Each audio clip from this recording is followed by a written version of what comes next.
Morning. आज workshop है और आज के वर्कशॉप का पहला प्रश्न आप स्क्रीन पे देख रहे होंगे।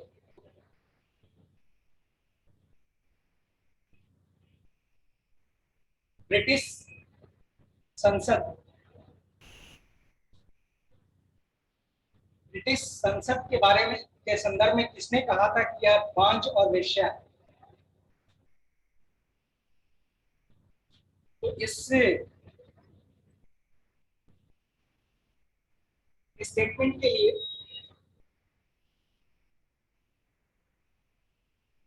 या ये स्टेटमेंट महात्मा गांधी ने दिया। उनका ये कहना था कि भले ही ब्रिटेन का भारत पर शासन है, लेकिन भारत ब्रिटेन की संसद से भारत को किसी प्रकार की कोई उम्मीद नहीं और ब्रिटेन की संसद से भारत के लिए कुछ निकल ही नहीं सकता। तो ये भारत के संदर्भ में बांझ और वेश्या की संज्ञा थी ब्रिटिश पार्लियामेंट के बाद। यानी ब्रिटिश संसद को लेकर उनकी बड़ी तल्ख टिप्पणी थी बड़ी, जिसमें उन्होंने कहा था कि ये तो बांझ और वेश्या है, इसे कोई उम्मीद नहीं की जा सकती है। भारत के लिए इसके पास कुछ भी नहीं। अब नेक्स्ट क्वेश्चन, यानी किस समिति ने न्याय पंचायत की स्थापना की सिफारिश की?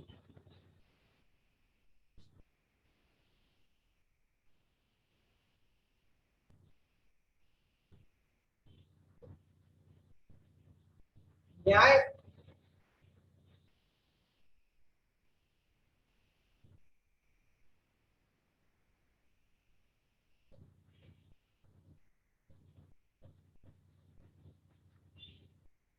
पंचायत की स्थापना की सिफारिश, यानी विकास पंचायत के साथ साथ न्याय पंचायत की भी स्थापना करनी चाहिए।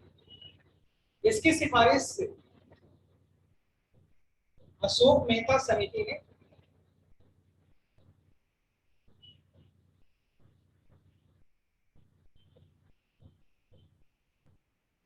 अशोक मेहता समिति ने न्याय पंचायत की स्थापना करनी चाहिए। एक तो विकास पंचायत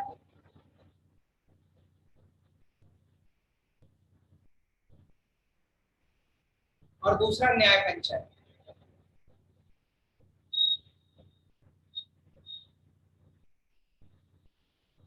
तो न्याय पंचायत की सिफारिश अशोक मेहता समिति ने की थी। अशोक मेहता समिति का गठन 1978 में किया गया 1978 में किया गया था और इस समिति की रिपोर्ट ने द्विस्तरीय स्तरीय पंचायती व्यवस्था को स्थापित करने की सिफारिश की गई। यानी अभी भारत में त्रिस्तरीय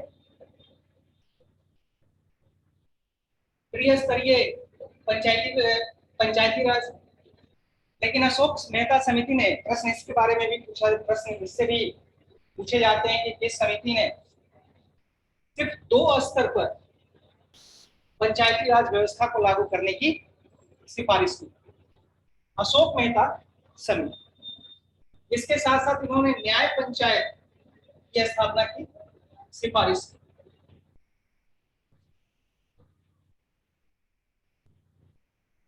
आमतौर पर भारत में जिला परिषद यानी जिला स्तर पर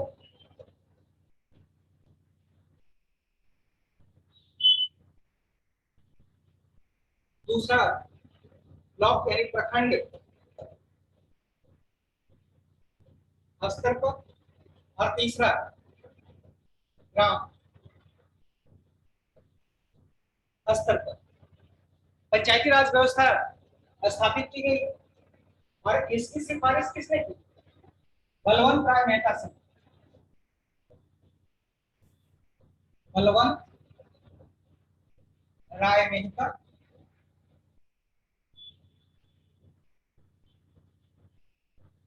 इसकी सिफारिश बलवंत राय मेहता समिति ने की। लेकिन अशोक मेहता समिति ने इस स्तर पर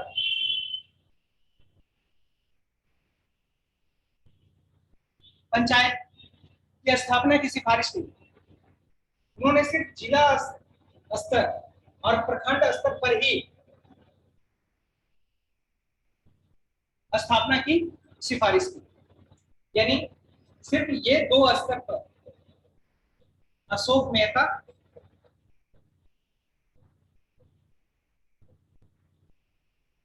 समिति ने सिफारिश की। तो इस तरह अगर देखें तो बलवंत राय मेहता जो अभी भारत में पंचायती राज व्यवस्था है, वो बलवंत राय मेहता समिति की सिफारिश पर है। अशोक मेहता ने दो स्तर पर ही पंचायती राज की सिफारिश की थी, और उसमें से कौन सा स्तर उन्होंने स्थापित नहीं करने की सलाह दी? तो ग्राम स्तर। इसके अतिरिक्त उन्होंने न्याय पंचायत की भी सिफारिश। प्रश्न तो यह था ना कि न्याय पंचायत की स्थापना की सिफारिश किसने की थी? तो न्याय पंचायत की स्थापना की सिफारिश अशोक मेहता समिति ने की। अब नेक्स्ट क्वेश्चन की तरफ बढ़ते हैं। नेक्स्ट क्वेश्चन,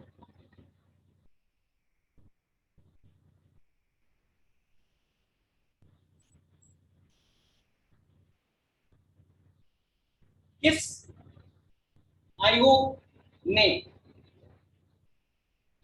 ने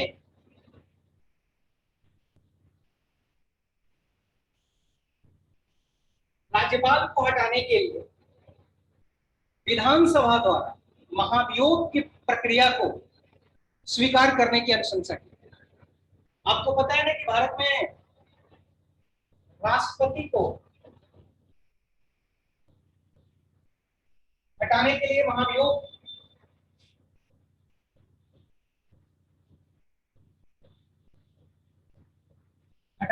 महाभियोग की प्रक्रिया शुरू की जाती है। यानी राष्ट्रपति को महाभियोग के द्वारा ही हटाया जा सकता है, जबकि राज्यपाल राष्ट्रपति के प्रसाद पर्यंत अपने पद पर बने रहते हैं। उनकी नियुक्ति भी राष्ट्रपति करते हैं और हटाने का भी अधिकार राष्ट्रपति को। लेकिन एमएम पुंछी आयोग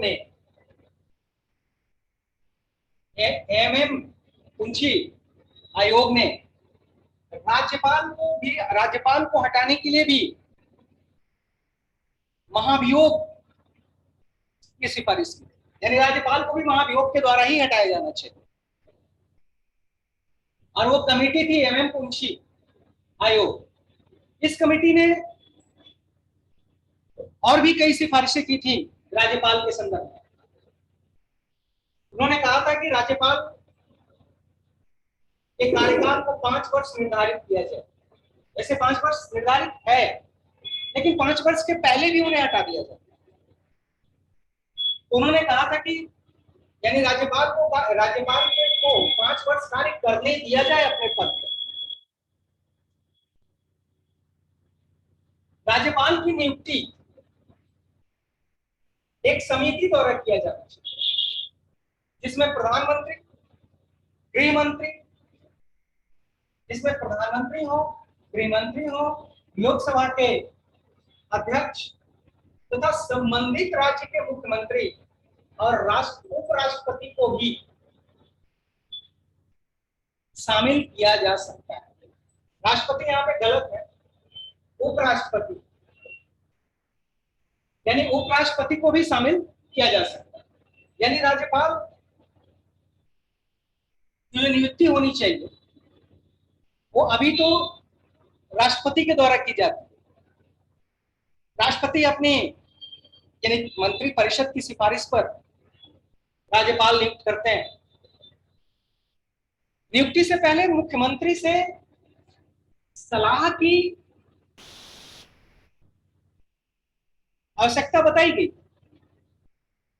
और यह अपेक्षा भी की जाती है कि केंद्र सरकार जब किसी राज्य में जब राज्यपाल की नियुक्ति करे तो उसे मुख्यमंत्री से सलाह मशविरा करना चाहिए। लेकिन यहां पर एक कमेटी की बात की गई जिसमें प्रधानमंत्री भी होंगे,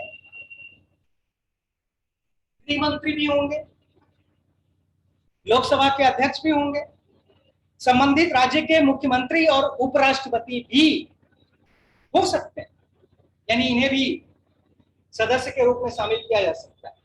इसके अतिरिक्त उन्होंने यह भी सिफारिश की कि आर्टिकल 200 के तहत राज्यपाल किसी भी विधेयक को राष्ट्रपति की अनुमति, राष्ट्रपति की सिफारिश के लिए आरक्षित कर सकते हैं। अभी इसकी कोई सीमा तय नहीं की गई कि अगर राज्यपाल किसी विधेयक को राष्ट्रपति के लिए आरक्षित कर लेते हैं, राष्ट्रपति के लिए आरक्षित कर लेते हैं, तो उसे कितने दिनों में उस पर निर्णय हो जाना चाहिए, इसका कोई वर्णन नहीं किया गया, ना ही कोई समय निर्धारित किया गया। लेकिन पूंजी आयोग ने यह सिफारिश की कि 4 महीने की अवधि में अनुमति प्राप्त करने की अनुशंसा हो, यानी 4 महीने के अंदर राष्ट्रपति उस पर निर्णय ले।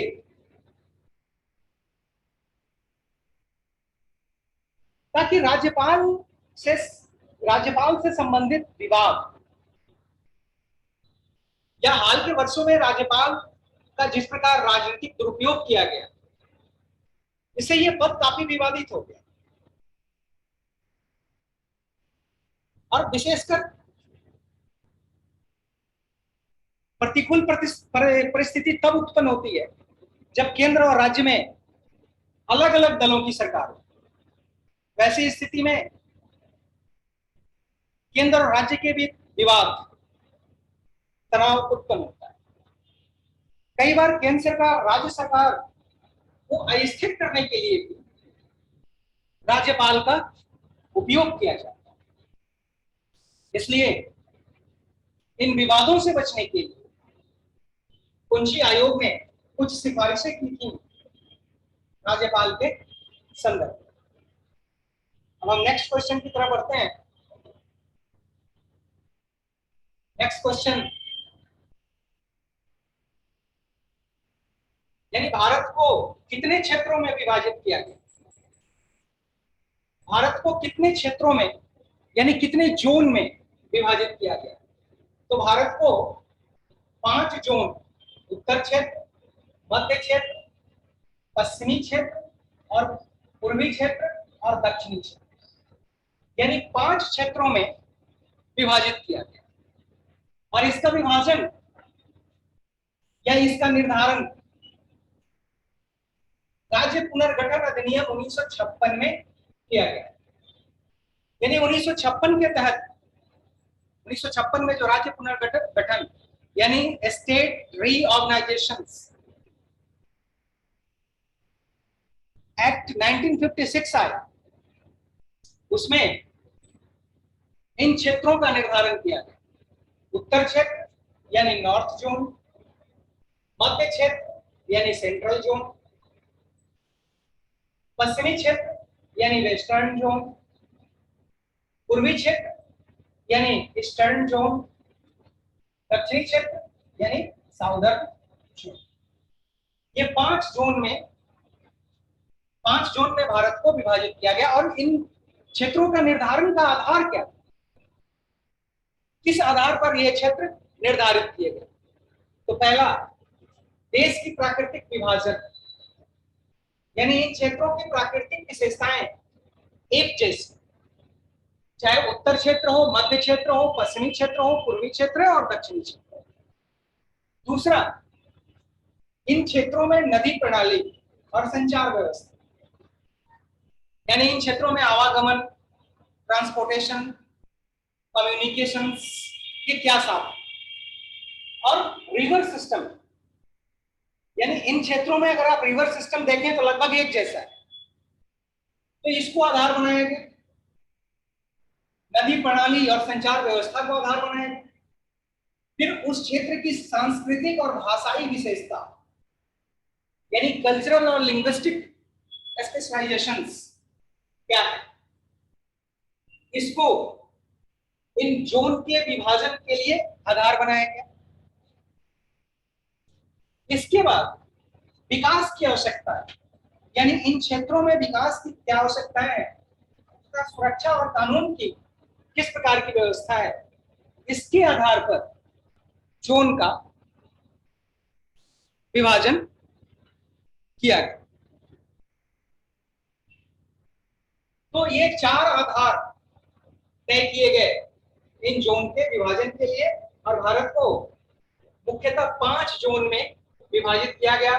North zone, central zone, western zone, eastern zone और साउदर्न जोन। अब हम 5वें प्रश्न की तरफ बढ़ते हैं। 5वां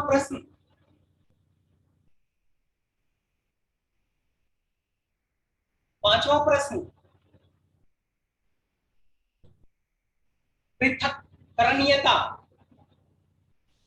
यानी डॉक्ट्रिन ऑफ सेपरेटेबिलिटी, यानी पृथक्करणीयता का सिद्धांत क्या है?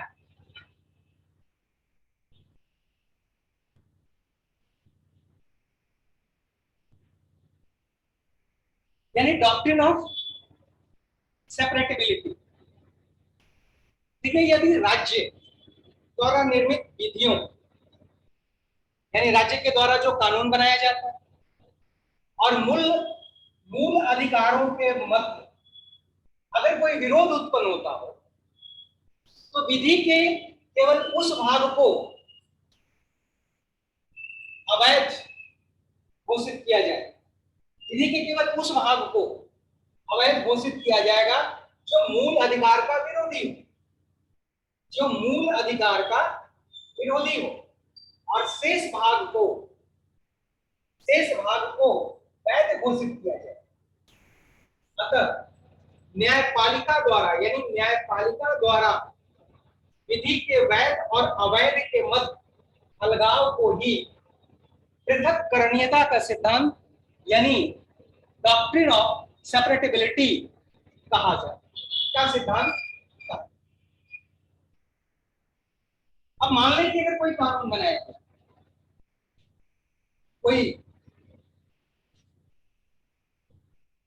कोई कानून बनाया राज्य द्वारा, कोई कानून बनाया गया,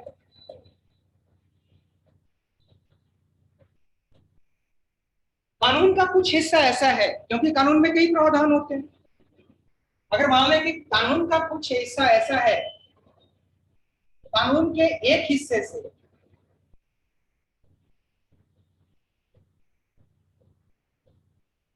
कानून के एक हिस्से से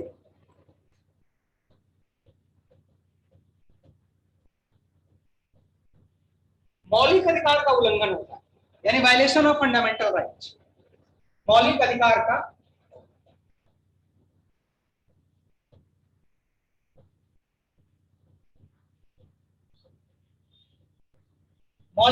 का उल्लंघन,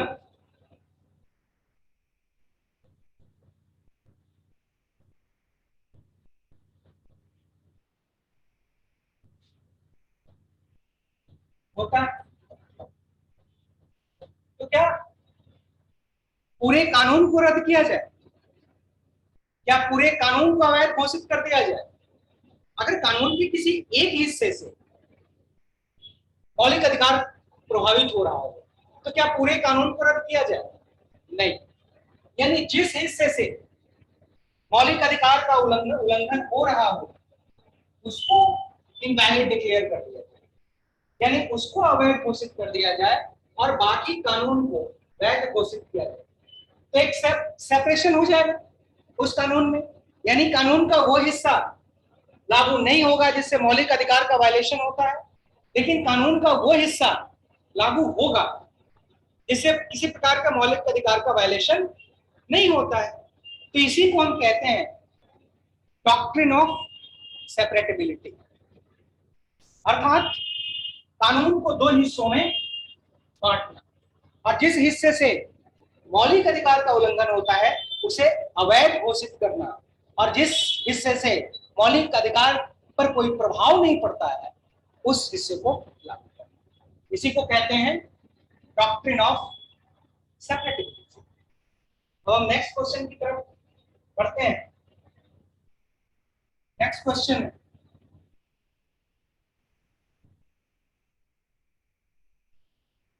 यदि कोई व्यक्ति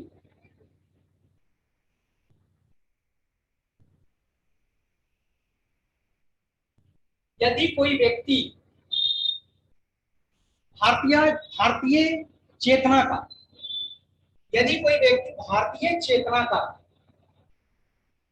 जनक होने का दावा करता है या कर सकता है तो वो है बाल गंगाधर तिलक। यानी भारतीयों में चेतना जगाने का श्रेय बाल गंगाधर तिलक को दिया जाना चाहिए और यही व्यक्ति दावा कर सकता है, क्लेम कर सकता है कि मैंने ही भारतीयों में राजनीतिक चेतना जागृत। ये स्टेटमेंट किसका? ये स्टेटमेंट खुद बाल गंगाधर तिलक का नहीं था कि उन्होंने कहा हो कि मैंने भारतीयों में चेतना जागृत की। वैलेंटाइन सिरोल ने ये कहा, वैलेंटाइन सिरोल ने ये कहा कि यदि कोई व्यक्ति भारतीय चेतना का जनक होने का दावा कर सकता है तो वह है बाल गंगाधर तिलक। क्यों? बाल गंगाधर तिलक ने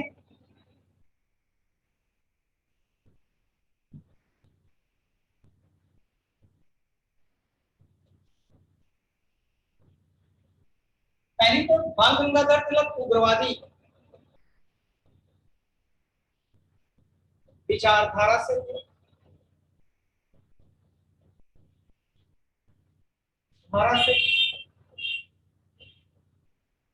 वो पहले भारतीय थे, यानी पहले पत्रकार हम कह सकते हैं जो देशद्रोह के मामले में जेल गए। देशद्रोह के मामले में जेल गए।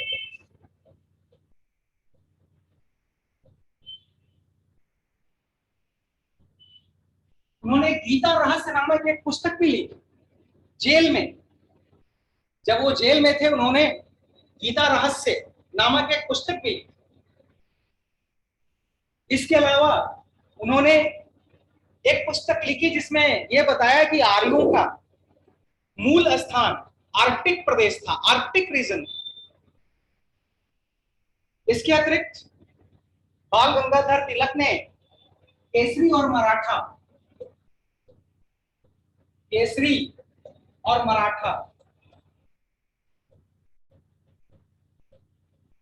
नामक पत्रिका की भी शुरुआत की। इसके अतिरिक्त केसरी और मराठा नाम की पत्रिका की भी शुरुआत। इसके अतिरिक्त उन्होंने गणेश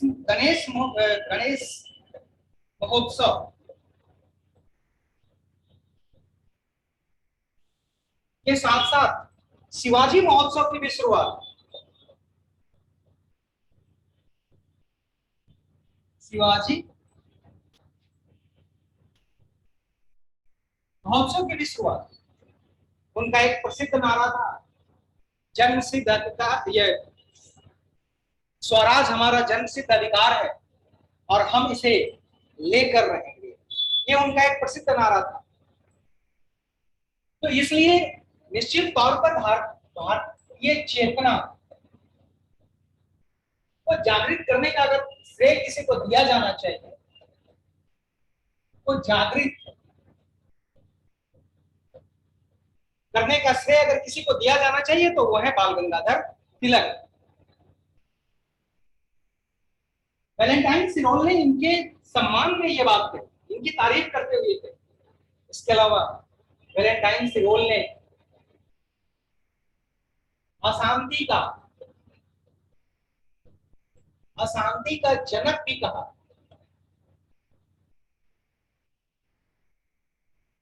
बाल गंगाधर तिलक को, बाल गंगाधर तिलक को अशांति का जनक। वैलेंटाइन सिरोल, ये प्रश्न काफी इंपॉर्टेंट है कि वैलेंटाइन सिरोल ने न सिर्फ ये कहा कि अगर भारतीय चेतना जागृत करने का अगर कोई दावा कर सकता है तो वह है बाल गंगाधर तिलक। इसलिए उन्होंने भारत में अशांति का जनक भी बाल गंगाधर तिलक को बताया। अब हम नेक्स्ट क्वेश्चन की तरफ बढ़ते हैं। नेक्स्ट क्वेश्चन है,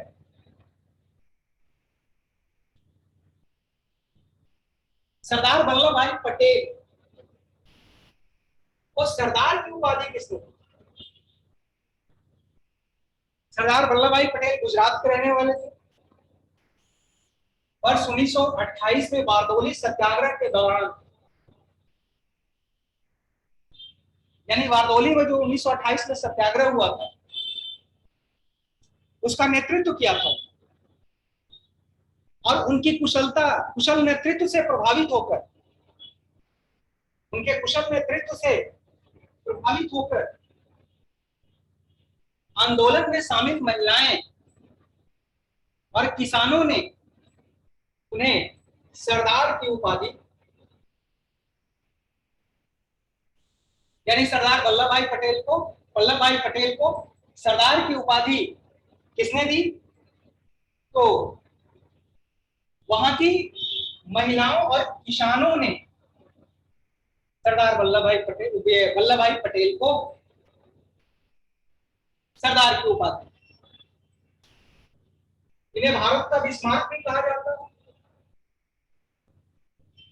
भारत का बिस्मार्क, भारत के पहले ये गृह मंत्री भी थे। इसके अतिरिक्त भारत के प्रथम उप प्रधानमंत्री के रूप में भी इन्होंने कार्य किया और रियासतों को आजादी के बाद 500 से अधिक रियासतों को भारतीय संघ में शामिल करने का श्रेय इन्हें दिया जाता है। इसलिए इन्हें भारत का बिस्मार्क भी कहा जाता है। ये लौह पुरुष के नाम से भी जाने जाते हैं। लौह पुरुष, ये लौह पुरुष के नाम से भी जाने जाते हैं।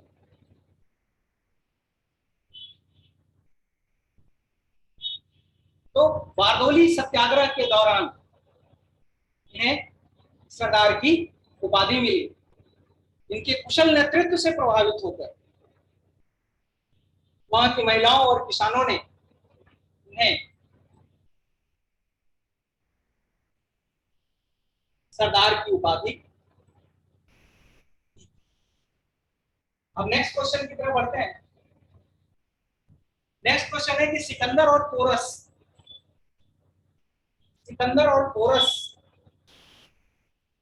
के बीच युद्ध कब हुआ? तो सिकंदर और पोरस के बीच युद्ध 300 BCE यानी बिफोर कॉमन एरा में सिकंदर और कैकेय प्रदेश के शासक पोरस के मध्य हुआ। इस युद्ध में भारतीयों ने असाधारण वीरता दिखाई, यानी इनको पराजित करने में सिकंदर को नाको चने चबाने पड़े थे। इतना जबरदस्त प्रतिरोध था। इसी युद्ध में सिकंदर का प्रिय घोड़ा बुकाफेला मारा गया। इस घोड़े से बहुत प्रेम,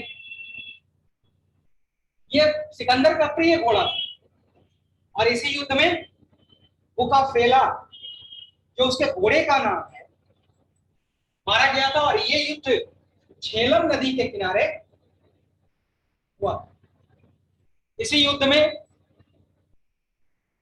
जब बेड़ियों में जकड़ा हुआ पोरस सिकंदर के सामने लाया गया, पराजित होने के बाद उसे बेड़ियों में जकड़ दिया गया था। उसी स्थिति में उसे सिकंदर के सामने लाया गया। सिकंदर ने पूछा कि तुम्हारे साथ कैसा व्यवहार किया जाए। तो उसने कहा जैसे एक राजा के साथ व्यवहार करता है। और इसके जवाब से इतना प्रसन्न हुआ कि उसने उसके राज्य को वापस कर दिया। हालांकि पोरस ने उसकी अधीनता स्वीकार कर ली क्योंकि पराजित हो गया था, लेकिन अपने क्षेत्र में उसने स्वतंत्रता पूर्वक शासन किया। सिकंदर उसके व्यक्तित्व से इतना प्रभावित हुआ सिर्फ उसके एक जवाब से कि तुम्हारे साथ कैसा व्यवहार किया जाए। तो उसने कहा कि जैसे एक राजा के साथ व्यवहार करता है। इस प्रश्न से वो इतना प्रसन्न, इस उत्तर से वो इतना प्रसन्न हुआ, उसके संपूर्ण राज्य को वापस कर दिया। तो ये युद्ध सिकंदर और पोरस के बीच भारतीय इतिहास का एक प्रसिद्ध युद्ध है। बहुत कठिन युद्ध है। पोरस ने जबरदस्त टक्कर दी थी सिकंदर को। अब हम नेक्स्ट क्वेश्चन की तरफ बढ़ते हैं, यानी 9वां प्रश्न।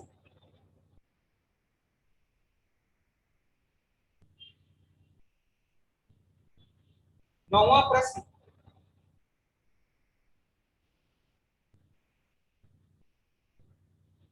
भारतीय कम्युनिस्ट पार्टी की स्थापना कब और किसने की? भारतीय कम्युनिस्ट पार्टी की स्थापना कब और किसने की? तो भारतीय मानवेंद्र नाथ रॉय यानी एम.एन. रॉय ने ताशकंद में की 1920 में। 1920 में मानवेंद्र रॉय ने ताशकंद में 1920 में की। फिर वो भारत आकर यहां भी भारतीय कम्युनिस्ट पार्टियों की गतिविधियों का संचालन किया। उसी समय राजा महेंद्र प्रताप के नेतृत्व में भारतीयों का पहला प्रतिनिधिमंडल लेनिन से मिला। महेंद्र प्रताप जिसने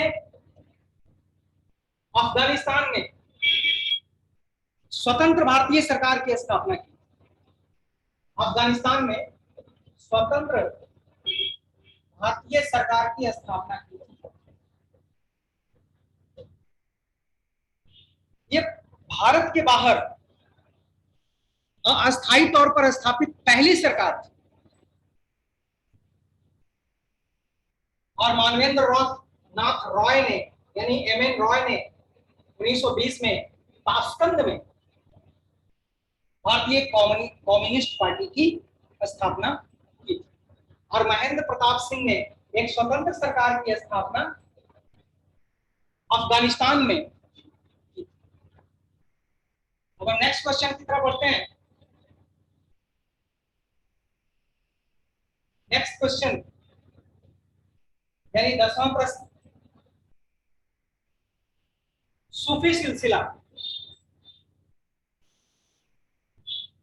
आपको पता है कि भारत में कई सिलसिला जैसे चिश्ती संप्रदाय, कादरी संप्रदाय, नक्शबंदी संप्रदाय, कलंदर संप्रदाय, सातरी संप्रदाय, बहुत सारी सिलसिला सूफी से संबंधित सिलसिला भारत में आया।